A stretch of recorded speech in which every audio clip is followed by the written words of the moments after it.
Hello viewers, welcome back to another video. कल की class में हमने किया था लॉज ऑफ एक्सपोनेंट्स।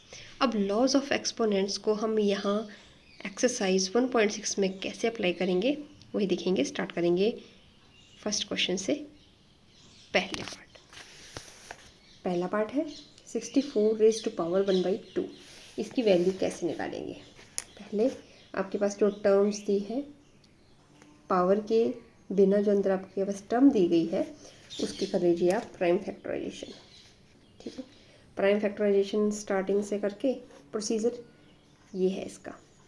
क्योंकि ये इजी सी टर्म है इसलिए हम इसको डायरेक्टली कर सकते हैं। 64 किसका स्क्वायर होता है? 8 का स्क्वायर। 8 × 8 रेज टू पावर 1/2 जो बाहर दी है वो लिख दी है हमने। कितनी पावर है ये? 2 हो गई। 2 टाइम्स है 8 इसलिए 1/2। अब ये दोनों पावर्स आपस में क्या है? मल्टीप्लाई। इसका क्या हो जाएगा? ठीक है, या फिर आप डायरेक्टली क्या कर सकते हैं, 64 है, 64 का स्क्वायर रूट कितना आएगा आपके पास? 8 × 8। ठीक है, और स्क्वायर रूट में से एक टर्म बाहर निकलती है तो 8 आपका आंसर। जैसे आप कंफर्टेबल हो वैसे आप कर सकते हैं। सेकंड पार्ट यहाँ पे है 32 रेज टू पावर 1/5। हमें पता है 32 जो होता है वो 2 के टेबल में आता है। 2 2 ज़ा 4, 4 2 ज़ा 8, 8 2 ज़ा 16 एंड 16 2 ज़ा 32। ये हो गया। और रेज टू पावर है 1/5। अब ये 2 कितने टाइम्स आया? 1 2 3 4 5 टाइम्स आया। तो इसको हम ऐसे लिख सकते हैं। अब सारे की पावर कितनी है? 1/5 है। अब ये केस बन गया इसकी तरह। ठीक है, तो 1/5 इस डेनोमिनेटर से ये वाला कैंसिल हो जाएगा। क्योंकि आपने क्या पढ़ा है, a raise to power m raise to power n हो तो हम क्या कर देते हैं, पावर्स को मल्टीप्लाई।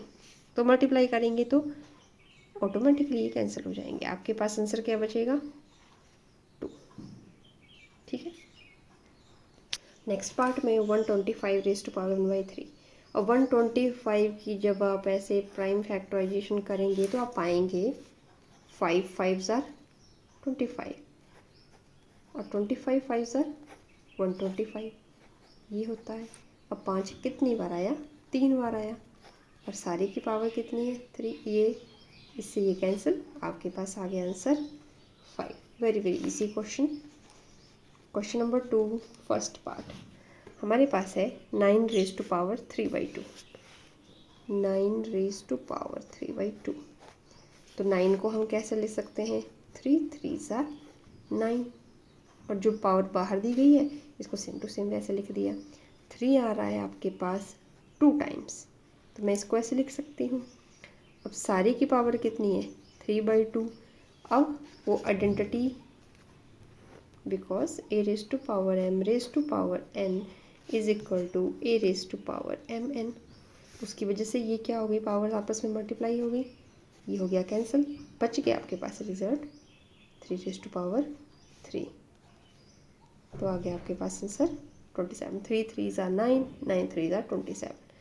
ये आ गया answer. Second part 32 raise to power 2/5। अभी जब हमने 32 का किया तो कैसे किया? 2 2 ज़ा 4, 4 2 ज़ा 8, 8 2 ज़ा 16, 16 2 ज़ा 32। फर्स्ट पार्ट में किया हमने क्वेश्चन यही। तो ये क्या होता है? 2 कितनी बार आया? 5 बार। सारी की पावर कितनी है? 2/5। 5 से 5 कैंसिल, बच गया आपके पास 2 रेज टू पावर 2। 2 2 ज़ा 4 answer. Okay, next 16 raise to power 3/4 भी वैसे ही होगा। आप इसको क्योंकि पावर 2 की टर्म में लिखेंगे और यहाँ पे 2 की पावर 4 बन जाएगी। ठीक है, और 4 से 4 कैंसिल हो जाएगा तो 2 की पावर 3 8 आपका आंसर। मैं ले रही हूँ फोर्थ पार्ट क्योंकि इसमें पावर नेगेटिव दी गई है। नेगेटिव थोड़ा सा न्यू है, पहला ही क्वेश्चन आया है नेगेटिव का, इसलिए 125 रेज टू पावर -1/3। 125 की अभी हमने किया, अब मैं स्टेप को रिपीट नहीं करूँगी। 5 रेज टू पावर 3 आया आपके पास, इतना आ गया। mn पावर्स को मल्टीप्लाई करेंगे, 3 से 3 कैंसिल, 5 रेज टू पावर -1। किसी भी टर्म की पावर जब नेगेटिव होती है तो हम उस टर्म को ले जाते हैं डेनोमिनेटर के नीचे, 1/5। 5 रेज टू पावर -1 का मतलब क्या है, 1/5, पावर को पॉजिटिव बनाने का तरीका, ठीक है। क्योंकि एट द एंड ये क्या होता है, 1/5 रेज टू पावर 1 है, जब 1 के बिना लिखेंगे तो हम ऐसे लिखेंगे। These are the same things, okay. Now आपके पास क्वेश्चन नंबर 3, यहाँ से एग्ज़ाम में क्वेश्चन बनते हैं। फर्स्ट और सेकंड पार्ट तो जस्ट इसी तरह के क्वेश्चंस को जो क्वेश्चन नंबर 3 में आए हैं उनको सॉल्व करने के लिए आप कैसे लगाते हैं वही आपको प्रैक्टिस करवा रहे थे, समझ लीजिए। ये आगे जैसे मान लीजिए, अब इसका सोल्यूशन आप कैसे फाइंड आउट करेंगे। 2 raise to power 2/3 into 2 raise to power 1/5। Basis are same, base is here 2, दोनों केस में बेस क्या है, 2 है। हमने आइडेंटिटी पढ़ी थी, जब बेस सेम हो तो पावर्स ऐड हो जाती हैं। वी नो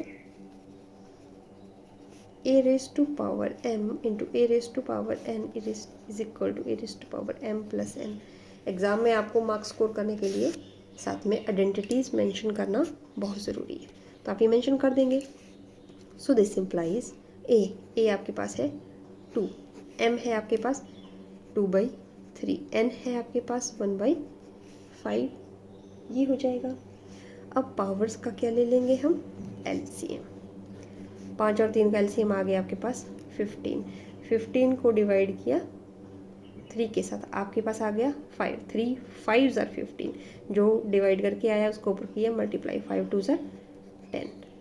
15 को डिवाइड किया 5 से, 5 3 ज़ार 15, तो 3 1 ज़ार 3, ऐसे लेते हैं एलसीएम। तो 2 रेज टू पावर 10 और ये आ गया आपके पास 13/15। This is your answer.